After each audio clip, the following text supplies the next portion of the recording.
21 days healthy food challenge. അതിൻ്റെ first ഡേയിൽ ഞാൻ രാവിലെ അജ്വൈൻ വാട്ടർ അല്ലെങ്കിൽ നമ്മൾ അയമോദകത്തിൻ്റെ വെള്ളമാണ് കുടിച്ചത്. അതിനുശേഷം കുളിയൊക്കെ കഴിഞ്ഞിട്ട് പൂജയും കാര്യങ്ങളൊക്കെ കഴിഞ്ഞു. അതിനുശേഷം ഞാൻ ഒരു ഗ്ലാസ് കട്ടൻ കാപ്പി കുടിച്ചു. ദിവസവും ചെയ്തുകൊണ്ടിരുന്ന കാര്യമല്ലേ, പെട്ടെന്ന് നിർത്തണ്ടെന്ന് വിചാരിച്ച്. പിന്നെ ഞാൻ കഴിച്ചത് ബ്രേക്ക്ഫാസ്റ്റിന് ഒരു സ്റ്റീംഡ് ബനാനയും 2 മുട്ടയും കുറച്ച് ഓറഞ്ചും ആയിരുന്നു കഴിച്ചത്. നല്ല ഫില്ലിംഗ് ആണ്, കുറേ നേരത്തേക്ക് നമുക്ക് വിശക്കത്തൊന്നുമില്ല.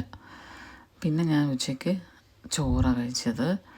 ചോറെന്ന് പറയുമ്പോൾ ഒരു തവി ചോറും കുറച്ച് സോയ ചങ്ക്സ് വേവിച്ചത് ഒന്ന് റോസ്റ്റ് ചെയ്തെടുത്തതും പിന്നെ മുട്ട ഒന്ന് സ്ക്രാമ്പിൾ ചെയ്തതും കൂടെ മിക്സ് ചെയ്ത് എല്ലാം കൂടെ മിക്സ് ചെയ്തിട്ടാണ്.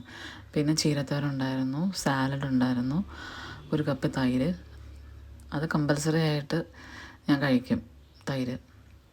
തൈര് പ്രോബയോട്ടിക് ആണല്ലോ, വയറിന് നല്ലതായതുകൊണ്ട് തൈര് കഴിക്കാം. സോയാബീൻ എന്ന് പറയുന്നത് നല്ല ഹൈ പ്രോട്ടീനാണ്.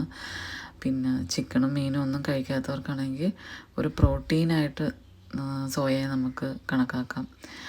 അതുകൊണ്ട് സോയ കഴിക്കുന്നത് വളരെ നല്ലതാണ്. പിന്നെ വെജിറ്റബിൾസ്, അതിന് സാലഡാണ് എടുത്തത്.